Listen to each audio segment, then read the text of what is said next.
Primarily what we're going to discuss today is the Raven new FlexGate enterprise system, but keep in mind we do sell a lot of other products, and if you have questions sort of looming in the back of your mind about those, by all means let's throw them out on the table. We can talk about it. As most of you know, Raven's we've been around since 1968. I'm the president and owner of the company. I've been working in the industry, not necessarily directly radio, since 1995 myself. We've been pretty active in the public safety and land mobile arena since 2002 or so. And what we have, I think it was about 98, for a satellite communications company, we were asked to do a, for lack of a better term, an interoperability solution for SATCOM, and just a way to sort of bridge new digital technologies in with old analog technologies. We did that in '98, deployed some systems worldwide at the time, and then we were looking for something new to do because the telecom boom sort of was at its end by 2001. And we said, well, let's really start focusing in on this particular market. And so we've sort of repackaged this system. This is what we call M4X multimedia, or multi-market mixed media. It's the second generation. It's a USB device. It provides connectivity to various types of communication systems. Those would be land mobile radio, telephones, VoIP, ROIP systems, you name it. This particular little box is so versatile, we can program it and make it into an 8-site analog voter.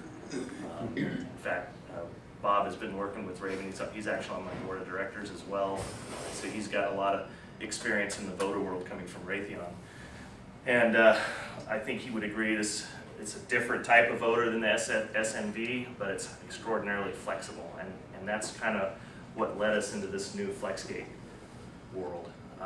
And smartphone push to talk. So Raven, in the box, that same box there, created the sort of interoperability interface between the twisted pair wave solution and the Moto Turbo Connect Plus multi-site trunking system.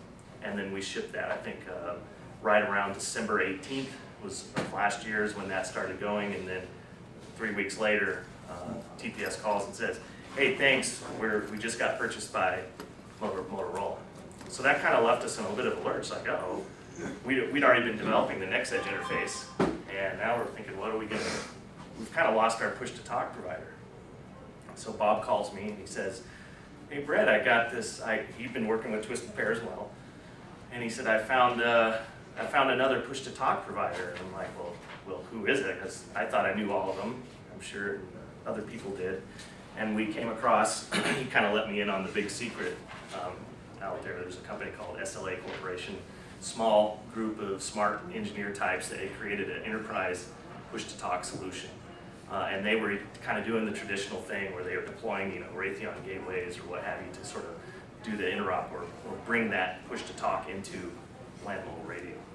And I told him, I said, hey, I've got an NextEdge direct IP interface. I've looked at your system, and I think by IWCE, which was like 4 weeks away, we could do a live demo. And we did that. And now we're deploying systems to SMRs, and dealers, and counties, and so forth. We've got actually worldwide attention on this. Korea Asian Games is looking at this solution to put up next year and possibly have 60,000 push-to-talk subscribers over the course of 3 or 4 months. On a single channel radio. In this case, there's probably very little radios that they're going to do, right? And as we'll see, what I want you guys to just sort of get the slideshow doesn't really effectively sort of describe this. But what FlexGate is, it's the hub of a wheel, and then off into all the different spokes are these technologies, and just one of them happens to be the push-to-talk application. So we've white labeled the SLA app, which was known as ESChat, and it's now called SynapsePTT. So we've got our own Google Play Store and Apple iPhone, and that was kind of key to this market. Dealers and SMRs want to differentiate themselves They want people to know, hey, this belongs to you or to us or whatever. And they wanted it to fit within their same model of what they do, SMRs. So again, we're the FlexGate system. That's this black box over here, the larger one. It's essentially a server. Inside there is multiple VMs, virtual machines running Linux, and some Windows, and you name it, and whatever else may come up in the future, we'll put that on that system. And it's a subset of this little guy. Inside that is essentially a couple of blades, and the blades provide access to LAN mobile and IP systems and so forth. So we're focused kind of on the smartphone push-to-talk, and the reason for that is it makes it easier to sell the system. But as people are getting this, and we're going to see some live demos here, as they're installing these things, they're finding that the interoperability solution is significant. So I'm going to quickly go through the smartphone push-to-talk. I'm going to add myself into probably Lee County, North Carolina's FlexGate system. We're going to listen to some live traffic from Sheriff's Office and EMS and so forth. So SynapsePTT was based on the Enterprise Secure Chat. That I don't really know the history terribly much there. Do you recall? Well, they did a job at Edwards Air Force Base for contractors, and that was a custom job, and that kind of rolled them into this. So eventually ended up with this, but that was their first foray into that area. Right. So they were able to essentially take on full rights to the software they helped develop for someone else, and it's actually quite a bit in use, particularly with some of the spooks out there, where FBI and some of those other guys are using it. In fact, a lot of PDs are using it as a secondary communications tool, because every time they have to go pick up their radio, they're using a channel resource that has got a lot of value. Yeah. I was going to mention there, Brett, that I was amazed when I first met SLA how many police forces were already using it, mainly in a lot of undercover. And, yeah. But I think one important thing from a marketing perspective is that they kind of all went through the IT door, not the radio door. And I had a lot of personal frustration, and some of you that worked with me, with the wave and twisted pair, because we were traditionally going in through the radio door, and some of the radio people perceive this kind of app as a threat to their power base. But I was just interesting to see how effective SLA was in going in through the IT and the user, like detective people. And that's sort of key there, is that we do not present this as a replacement to radios. We present this as sort of an augmentation or an ability for key personnel to be able to communicate with all their assets no matter where they are, and kind of and change. Lee County is a great example of that. They've got director level guys with the ES Chat, and they're on vacation in Michigan, and they're able to listen to their assets and actually talk into their systems. Every time I hit a push to talk on this particular device and talk to whether I'm talking to another smartphone user or to the FlexGate, it's AES 256 encrypted. And that's kind of a requirement, obviously, for a lot of the feds. There is no translation between that encryption and the LAN mobile side at this point, but that's something on the roadmap. So, like if I'm encrypted up to the box, I may not be if I go over next edge at this point. So that's something to keep in mind. But again, in some cases, people aren't too concerned about that. Right, there's a question here. Yeah. How much bandwidth does it take for each device that's connected to the server? So, your bandwidth from the server point of, uplink is going to... So this technology uses a codec called the Opus codec, and so it's a variable rate codec. And so when there's a lot of bandwidth available, it takes up full spectrum. And I think the max was during a voice call, I want to say about 32K bits per second. And then as we're just sitting here idle. Per subscriber, right? Per subscriber. Okay. Per so if you have 100 or even 1,000 subscribers, you got to have a fairly substantial up and down one. That's correct. Okay. And that's kind of important to note, especially for the SMRs, because that's all revenue generating bandwidth, right? So they need to make their money back on that, and that's an ongoing concern for them, is how that's going to work. But on the same side, it also lets them justify the cost, the price.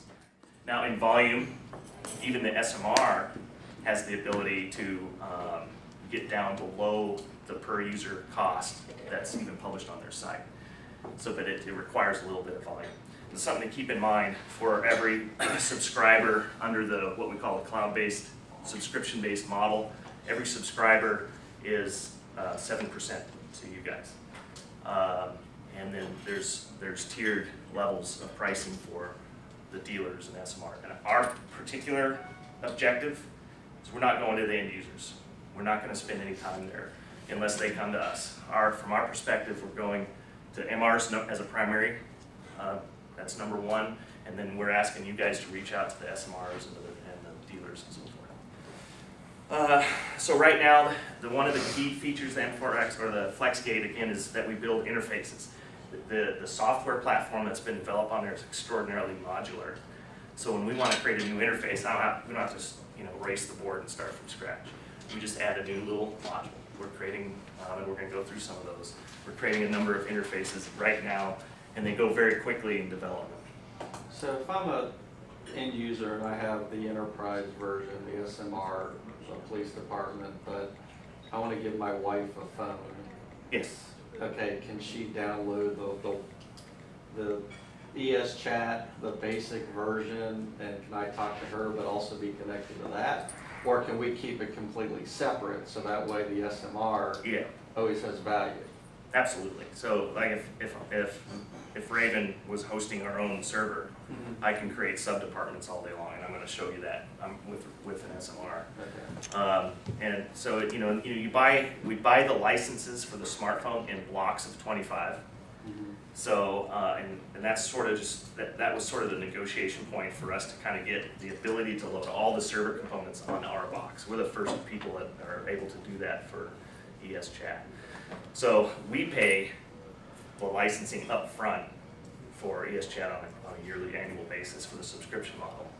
And then you guys, or the end users, or the SMRs and dealers, can pay monthly, quarterly, annually, whatever they need to do.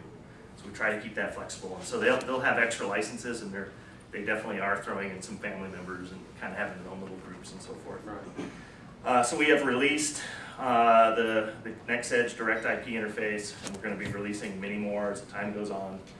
You can also link up to, if you've got a site that's conventional analog, you can deploy one of these. This is essentially an NXU2 or an IP224 or something. Put this out at a remote site, ROIP backhaul to the FlexGate, and you've got access to those conventional radios as well. So, I guess you can see that okay. So at the core of the application on the smartphone, you have your contact list, and that's what we're looking at here. And there's a number of different accessories for, earphone push, BTT. Savox makes a really, really good speaker mic that's Bluetooth, and I wish I would have had the foresight to bring one of those, because it really makes a difference in some environments. Just by virtue of what the phones are, how they're supposed to work. There's laws about how loud you can have certain things on your phone. Right. So they are constantly dealing with volume perhaps on these, but if you get one of these external push-to-talk mics, it's not a problem at all. And in certain enclosed environments like in here, what I show you a little later will Jump up the unit that you had at the Kenwood meeting this summer? Yes, I was there. That little Yeah, ball, that that yes, was that's nice. the one. That was real nice. Stone Mountain makes one now too. Yeah.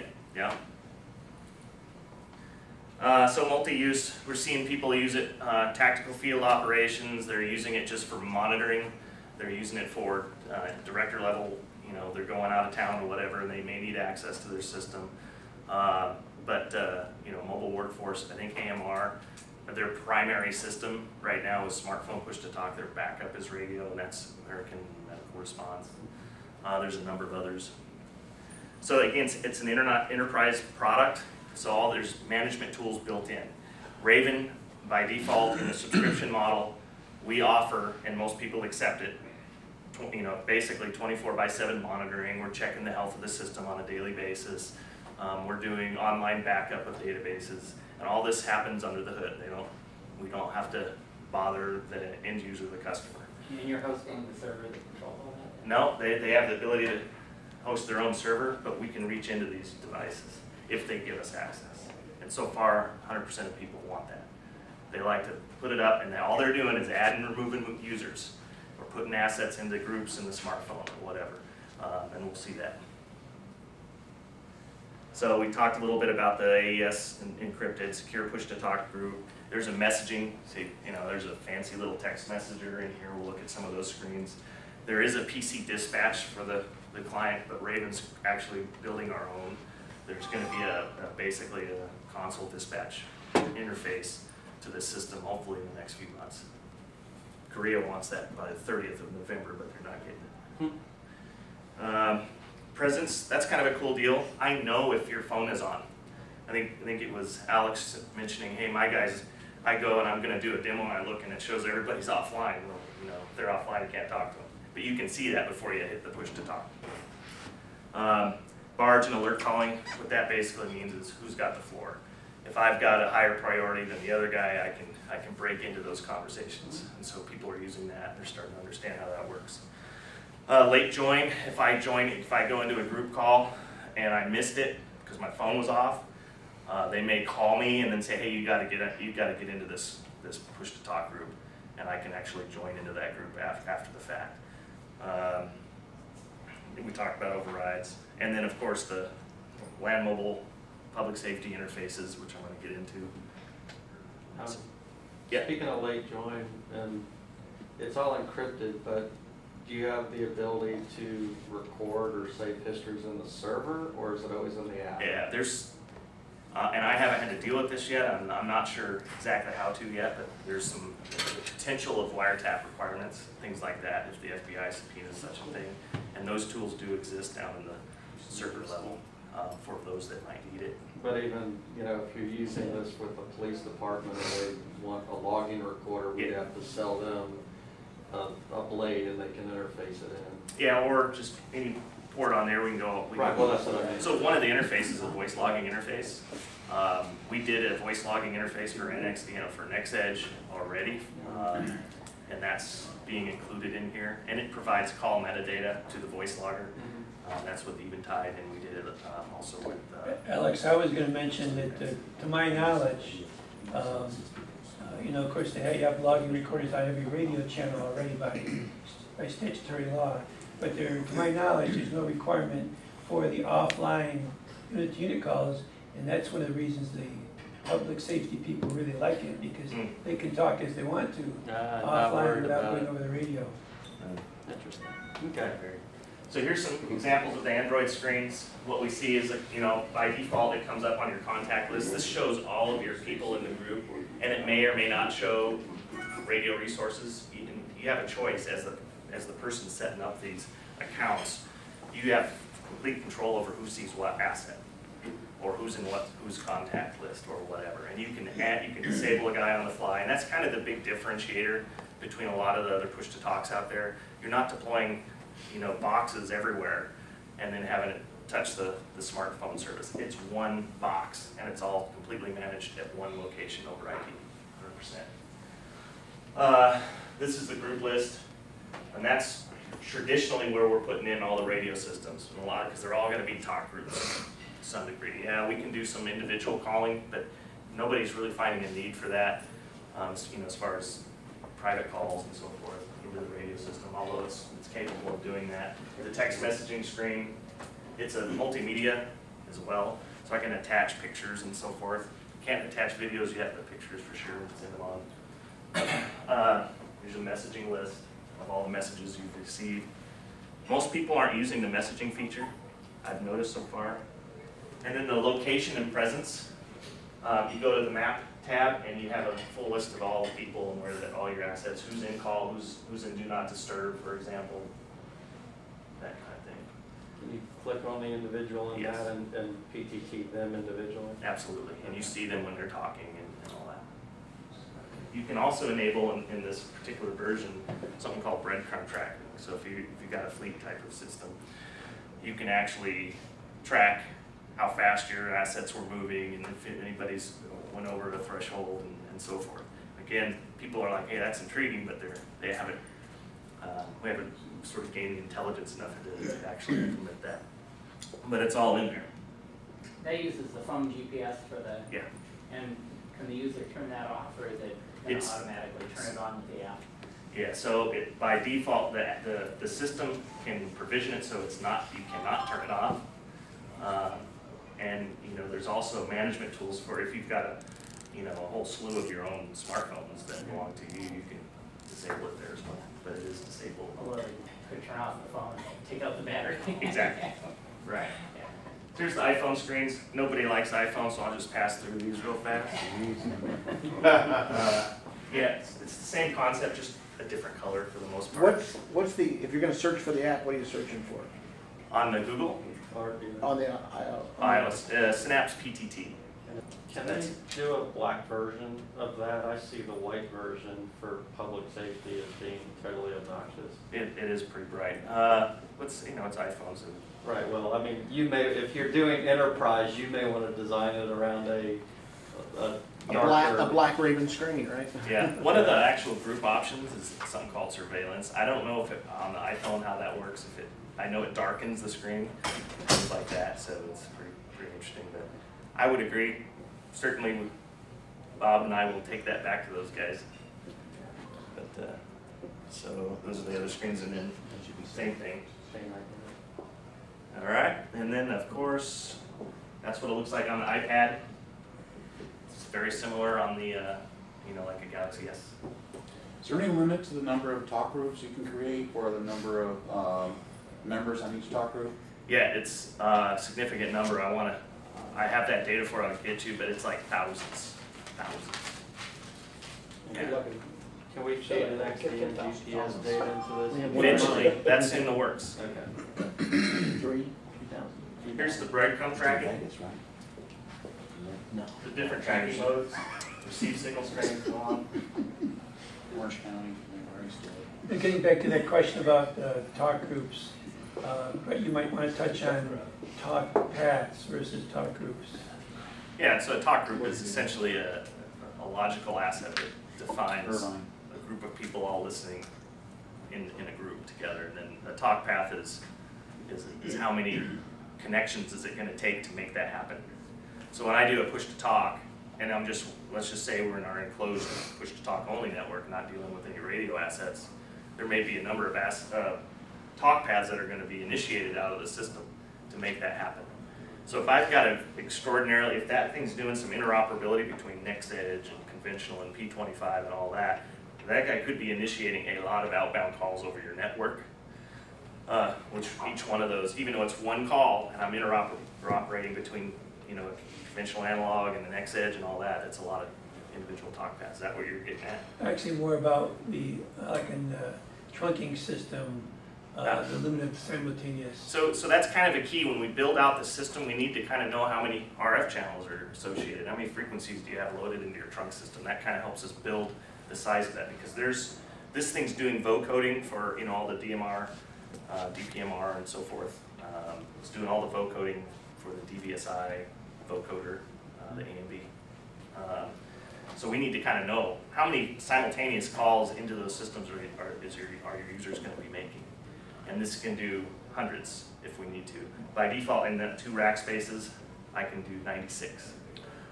Simultaneous conversation Yes. or interop connections. Well, AMBE socket, so I can And- have a bunch of smartphone groups, but if I'm talking to trunk systems, Yeah, you have to we load start in getting the limited there. AMBE modules into the blades. Okay. If you have an SMR that has both systems, say a turbo system and an NXDN system, 1 box or 2 boxes? 1 box. So right now, until we renegotiate with Motorola and get a direct IP into their Turbo Connect Plus and Capacity Plus, this particular box can also act as a control station interface Okay. right there in the same device. And that's exactly how Lee County's using it.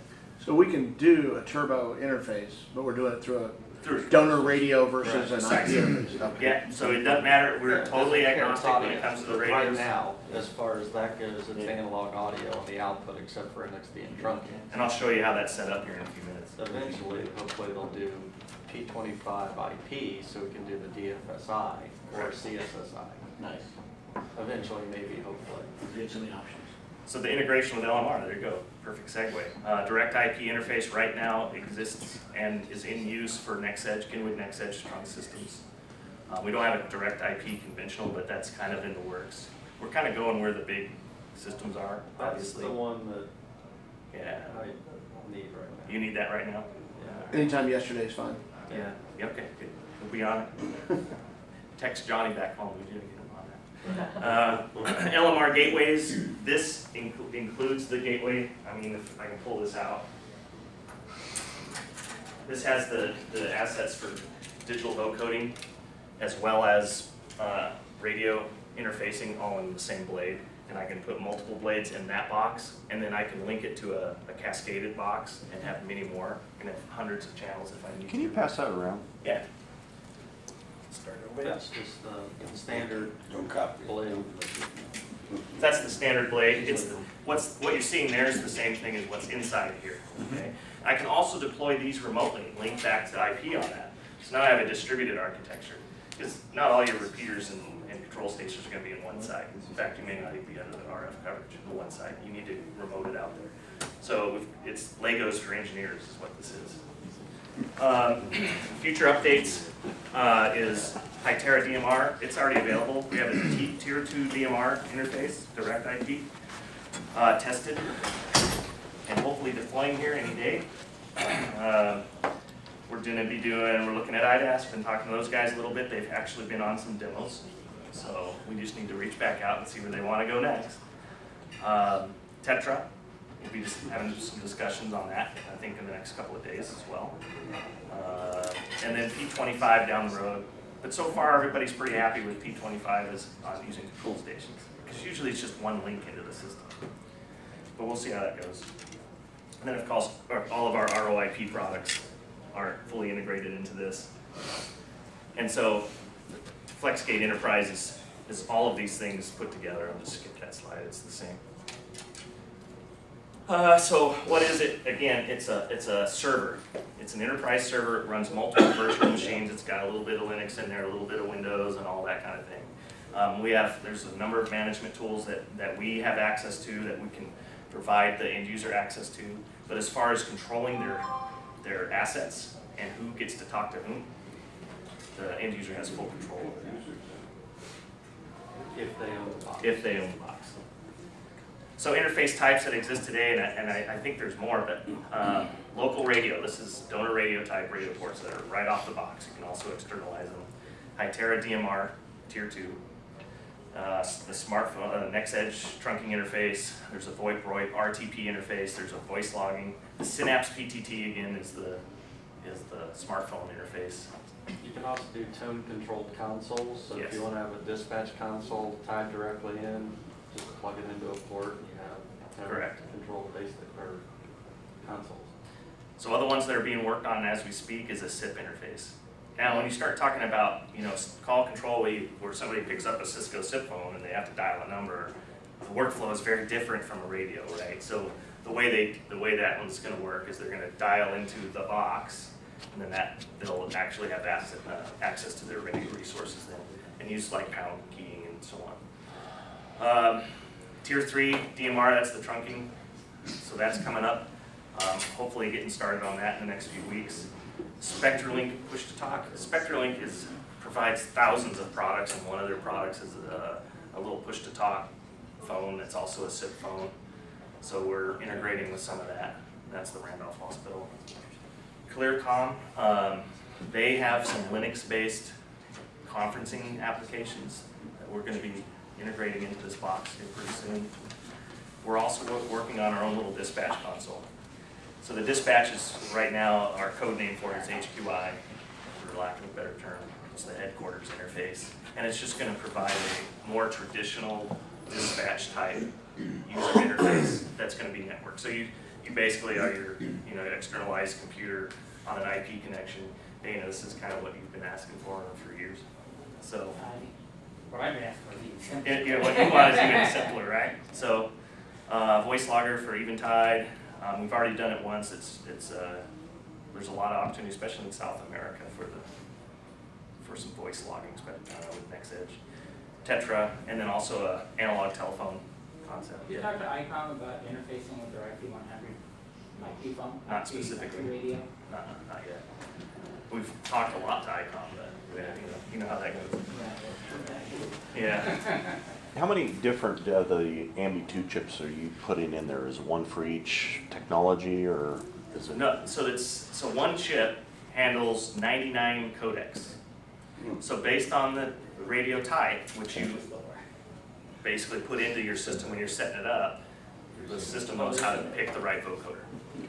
So we have our little modules are three channel vocoders, Okay. and I can put 4 in a blade.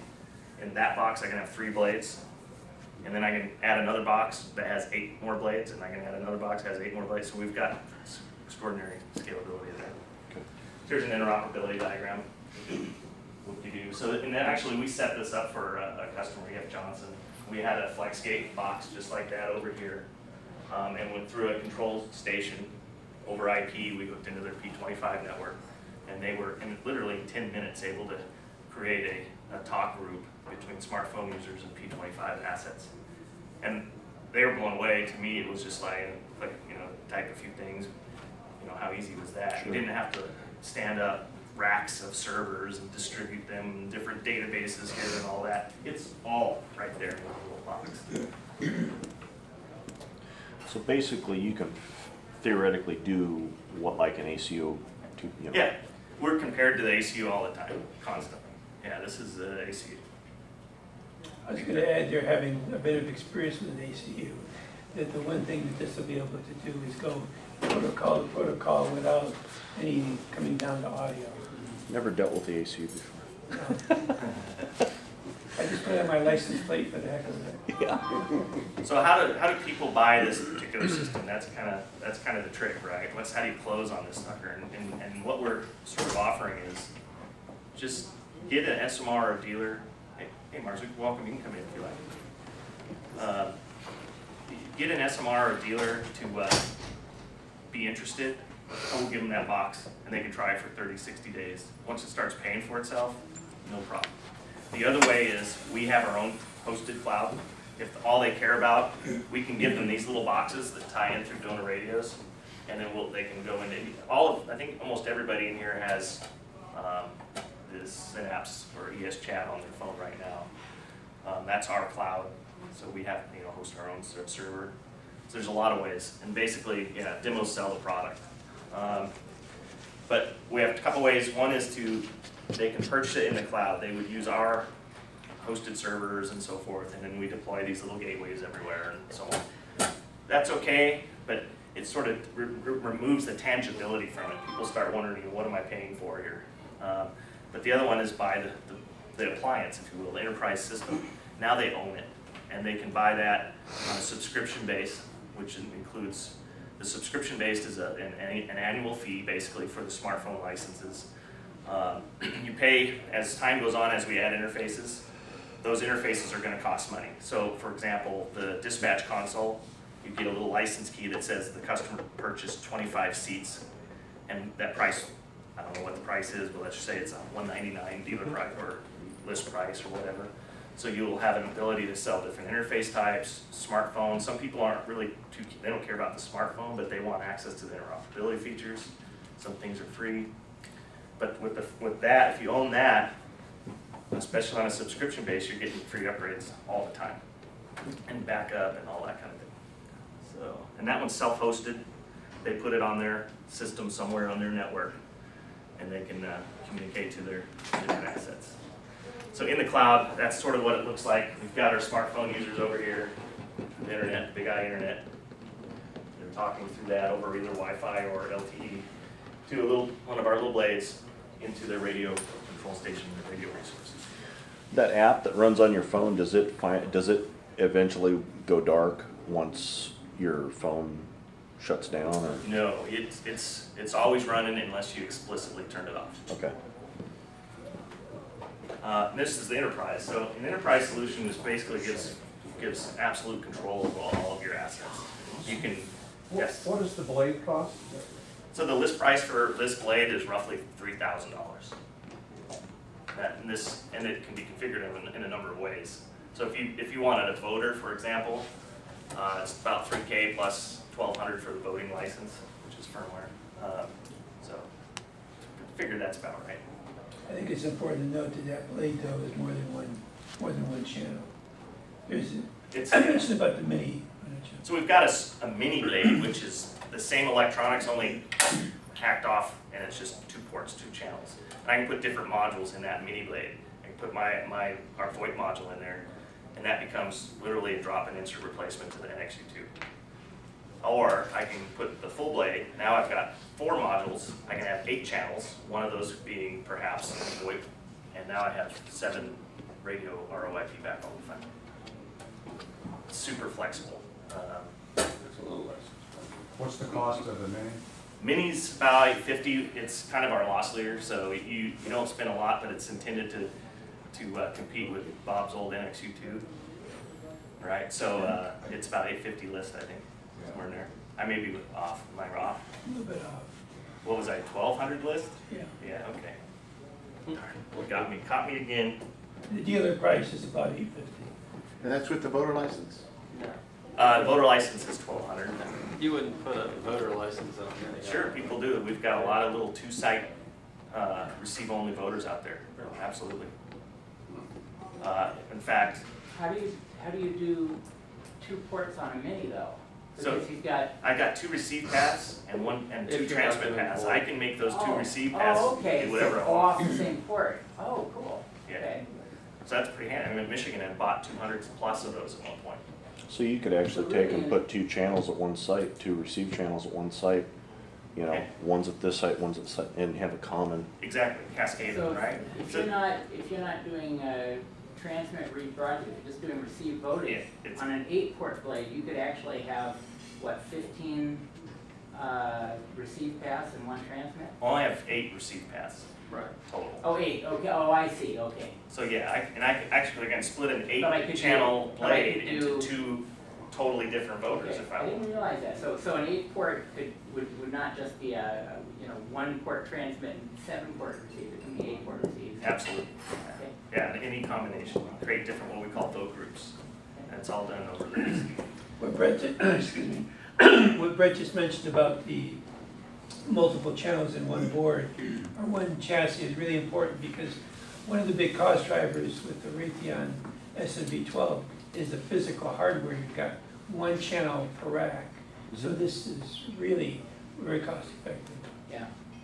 Just be careful if you do voting. Make sure they know everything up front. Yeah, so, some of the things we're different on the voter than say the SNV is, I don't like lease lines. On a voter, we want it to be, we really like good solid microwave, RF links, microwave links, whatever the case may be. Some of those lease lines back east, real pain in the you-know-what. So, but we've got a lot of voters out there that are being used that way. Because it's them, the cost compared to, I'm not paying 10 or 15,000, I'm paying 4 for 8 channels. So it's a no-brainer. So, they're willing to go in there and tweak their lease line every now and then, just make sure it's voting properly. We do have a lot of ways to sort of tweak the voting capability and deal with spectrum. So if you have different types of frequency response on your links, we can actually include or exclude different frequency layers in the voice band. So you can tune the voter to vote very well, even though it's highly disparate systems. We've got guys that are on Motorola over here and some other, run-of-the-mill, whatever, conventional analog here, and they're using it as one system. Did you thought about putting AGC in it? So that Yeah, the new module, the 153 module, has an AGC. So will it just like listen to changes in the pilot tone level and That's the intent, automatically yeah. compensate? Yeah, we got some big projects coming up that's going to requires that. So, getting back to the licensing on a per channel. So remember everything on the right now. Again, the FlexGate isn't the push to talk for smartphone. It's much more. But when you're talking about what's the recurring, how do people pay for that? It's tiered. We've got license bundles. 0 to 25 users cost X dollars per user. 50 to 25 to 50 is whatever. If you're hosting it in the cloud, on our cloud, it's pretty straightforward. 1050 on the first 1 to 24 users, it's 1050 a month per user. Okay. When you get up to 100 plus users, you're down to $7.60. That's when you're hosting. That's when we're hosting it. Okay. most people, they want their own box, and that's our intention. But you know, this is a way for them to kind of maybe try it for a while, because we can do this month to month. If they want to turn it off in 3 weeks, we can do that. So it's less risk up front than say buying assets. You know that these things cost a lot more. So let's see. The Enterprise is the box. This is the unlimited 5-year license. So some people are wanting to prepay for the lifetime of the product. They don't want to buy it in 5-year or 1-year chunks. And so in that case, they have some pricing where you buy it once and you don't ever have to talk to us again. We believe the subscription model is something that most people probably can budget for, or budget for 5 years of it. Ultimately, you spend just a teeny hair bit more over the course of 5 years, but you've got a lot more options to you available, because you're getting the free upgrades, you're getting the full online backup of all your databases, all that kind of stuff. So this is user hosted, it says hosted Yeah. this, so they buy the box and then they buy these plan packs. Right. So unlimited 5-year, but then you have limits as far Well, as the number of subscribers. Yeah. So That's how the license reads. So unlimited basically means you completely own it. It's not sort of a, I don't know how to explain it. Most people are going with the yearly concept and saying, hey, we'll just prepay. right. So we kind of already talked about the hardware. So what time I got? Quick question. Question real quick. Yeah. Can you set up the smartphone, the SynapsePTT, to be monitor only or listen only? Yeah. Those are what they call unicast groups and so Okay. forth. Yeah, absolutely. And that's a good point, because when I'm like monitoring like Lee County's assets, and that's EMS and fire and school police and sheriff's office, and I get a call, if I accidentally hit PTT, I'm probably not going to be very well liked. Well, I'm just, So- if the reporters and the scanner folks and all that, they want to have access, you can control their access, Yes. number one, but also you can say, yeah, buy this app, it's this much a month, and this is what you can do, it gives you this access. Absolutely. Yeah. Okay. We actually had a trunk system that went next edge, law enforcement, and all hell broke loose because all the scanner jockeys, all the grandma and grandpas called in and said, you're off the air, you're off the air. They got tired of taking the calls, they actually took it back to conventional. Yep. Really? Yeah, they Wow. were so overwhelmed by the people complaining that they were hiding from them. Ridiculous. So, as long as you gave them access, right? So, let's see if I can get this. Stream it. So the list price of the server, the hardware components in the server, is $67.50. Dealer price out the door is about $4,700, and that it doesn't really necessarily include the vocoders, so you have to pay a little extra for that. So I think most of the systems leaving Raven are going out for about $6,000 to $7,000 after you build the system out for the size. So like Radio One, I forget how many channels he's got, but it's a lot. It's like lots of sites. Right. So we had to build that one out to such a degree. So I think they got 1 or 2 blades with enough vocoder resources to deal with that. Right. So that kind of gives you an So the idea. box as it sits there without any It's blade 4,000. shelves in there is about $4,700 Yeah. without any modules. Exactly. And then you buy the blade trays.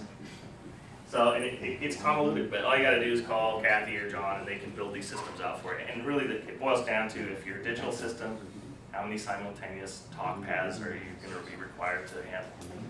Well, 4-channel system and whatever it is, they just do the math and you can build that up. Because after you use up all the vocoding resources, you'll get busy. But so far, it hasn't happened. And we talked about the ROIT gateway, the external box. That's about 3,000 list. Let's see if I was anywhere close. Oh, it's not listed up here. But you guys all have access to this particular, and if you don't already have this presentation, we'll get it to you. There's all the modules that go into these blades and app systems. VoIP interfaces, 2-channel, 4-wire analog, that's our radio interface. Hybrids, we have a conferencing we don't really use, that's for super large systems. Telephone interfaces get you access to, a regular handset. PSTN, that gets you dial tone from Montbell and so on. Relay modules, I/O interfaces, serial modules, and of course the DVSI. So based on what people need, And Alex has always got some customer needs something really strange, it seems like. I don't know if that's Alex, but certainly he brings up, and Dana too comes up with some crazy ones too, I don't know. But we have the ability to usually interface to most things. Yeah. So again, the modules fit inside. Here's 1, 2, 3, 4 radio interfaces. Transform a couple radio interfaces. So I want to get in and actually show you some of the enterprise tools. We're good on time, I still think. Yeah. Question real quick again. Yeah. Back there you said something about alarms. You had Yeah. a interface for alarms.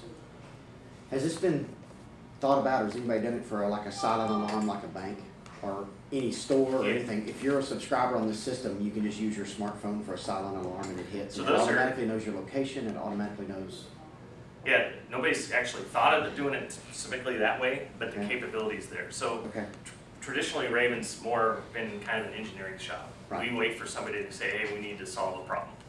And then they tell us what the problem is, and then we design it around this hardware platform. Mhm. And there's hundreds of examples like that. This is the first time we're trying to get something that, because we love our MRs, I'm trying to give you something that's easier to sell. Because this black box, you kind of need to find those unique one-offs. Right. And it's hard, it's hard. Everybody likes the box and the concept because it's interesting. So we sell a lot of voters because in this industry, you know, everybody knows how to vote. So, but if you have a specific need for that, all you do is sort of, you know, the back of a lounge napkin, describe what the workflow is, how they want to use it, send it off to us, and you'll be amazed. Some, you know, 7 times out of 10, maybe more than that, we can provide a proof of concept within a few days, and then actually productize it thereafter if need be. So one of the interfaces, I'll just kind of go through the physical interfaces again. One of the key ones is the ROIP VoIP. It's basically a little server on a chip. It's like a mini little Linux server almost. And it provides all kinds of ROIP resources, voice recording, voice playback, you know, IP backhaul, SIP, unicast, and all that. So it's kind of our powerhouse. It's actually integrated into a number of different products. So it can do a lot of different things. The 4-wire interface, this is what gets you into your conventional analog radio systems. This is your control station, donor radio access module, if you will. We sell a lot of those. We buy those usually in lots of 1,000, and they're usually sold, you know, fairly quickly. FXO, this is your handset. It's just your old analog phone. I don't know. Believe it or not, there's still people out there that want good old sturdy desk phones. You know, we're talking with a few different opportunities where they have ring down circuits where they pick up the phone and it automatically connects into a radio asset or whatever. The Ambi Plus 2, this is the other big one for us. We released this a little over a year ago, probably 2 years maybe. And it's, everybody may be familiar with the DVSI dongle that you need for, say, in Kenwood's case, the KS10. It's the same thing, except it's a 3-channel. And it also works over USB. These are all USB devices. So I can actually use that in the same way you do that dongle. But we've integrated it into the enterprise system. Chassis, talked about the mini blade. It's a terrible picture, but this black nebulous thing up there is a mini blade. It's about the size of a large coaster. It's a 2-channel device. Put any module in there you might need. The single blade is the 8-channel device. I can have 4 modules of different types in there, and then you program it through your USB connection to sort of give it a personality. And then the systems. This is a white version of that same box, and it's a 3-slot server, if you will. This actually has a computer and so forth in it. And we've got 8-slot and 16-slot expansion chassis. So scalability is there. We've got a few of these 16 slots out there. One is, for example, in Suffolk County, New York. They've got a couple of big systems that's doing busy cross muting. There's a spec sheet. We won't get into that if you need specs, but there you go. There's some of your specs that you need for today. Brian sent me them. So there's the slideshow. we're gonna actually log in. I'm gonna add myself to Lee County's enterprise system. And Lee County was probably our first deployment, and it's been a huge help to Raven because you kind of need to get the systems out there, work out all the bugs in a real environment. And those guys were awesome, and we appreciate them every day, Alex, when we see them. So let's start with, here's the whole page. I'm actually, We're not seeing that's Radio 1, isn't it? We're not seeing it. Interesting. Mentioned Radio 1. Radio 1's an SMR that has this, and he has himself added to every single customer's talk group. So that he can monitor So their, he can actually go in and select what customer's system to see if they're bitching about whatever. He can go in and listen to it. quality assurance. Exactly. So this is the home page to the Radio 1 FlexGate system, and this is how they create their interoperability groups. Now remember, the FlexGate's sort of the hub of the wheel, and everything comes off of that. And he's created, as you can see, about, looks like 8 trunked channels into different customers of his. I think Ernst Kinshaw, I think, is trucking. Radio 1 is the SMR himself. Red Oak, who knows, maybe it's, I don't know what all of them. And then they've got the SynapsePTT connector. So in this page, essentially you're creating all your interfaces. And then when you're in there, let's just pick Radio 1. I'll edit that one. I also have a question when he's doing that. So he adds himself into every customer. Yeah, So customer calls in and says, hey, something's wrong with our radios, they don't sound right. He literally can fire it up, the monitor from his smartphone, and absolutely. wow. He can search for any asset within his enterprise system and talk to anybody. He can listen to anybody. He can say, pay your bill. He can shut He them can off. send a message, right? He can send out a message to the Well, not yet. admin. Well, not to the individual radio yet, but You can't send an individual private call message. not to a radio yet. So here's the Radio 1 trunk side, and it may look fairly familiar. You got your console ID, your system code, your site code, so I can be multi-site. Network categories, IP address, and then over here is the list of all the other interfaces. This is how I make an interoperability group. I simply select the one I want, click add, boom, I'm done. So those two interfaces on the fly are talking to each other. So every time I push to talk on the trunked resource, I'm hearing it on whatever other resource I've just selected. It's that simple, and you can see who's talking to who by just kind of. Kenwood's got there. He's actually demoing for the Kenwood guys right now. Certainly somebody does. I don't know why those pluses aren't working here. But you can usually, when you hit plus, you'll see who it's associated with. There's some admin tools. I can back up and restore local settings and so forth. I can send in updates to this particular server. I can restart services if I need to. We can view logs. Ooh, debug. Let's go to that one. We can pick the dates for the logs and so on. See if anything shows up there. Maybe not. There we go. There's a bunch of logs. So, and I can set my network settings here. Once you've set this up, this is fairly static. You're kind of done. If I add a new customer, I can bring them in here. Sometimes on the fly. In Lee County, for example, they had a big narcotics sting operation they wanted to do. So they temporarily set up an interoperability group between a P25 system and NextEdge and some smartphone users. And when they were done at the end of the week, and the FBI guys and everybody goes home, they disabled that interface and moved on. So this is the sort of the enterprise solution. It's very straightforward, very simple to create interoperability groups. Once they get used to this interface, they're off to the races. We never hear from these guys. They're setting up and just doing their own thing. On the Secure Chat, the actual smartphone push to talk, you go through a different interface. It's on that server, but it's a different website. It's the push to talk app, and this is where you set up all your users. And here's Radio 1's users. We saw those same guys. He's got some inactive demos going, some pending, so on. But I really want to look at this guy. So this is Lee County. I'm going to select the server. You see a lot of SLA-PTT.com. In order for us to get the encryption, we have to go through a certificate authority. They provide us with the certificate key that handles all the encryption between all these systems. So we're using CNAMEs, and right now that it's through an account through SLA.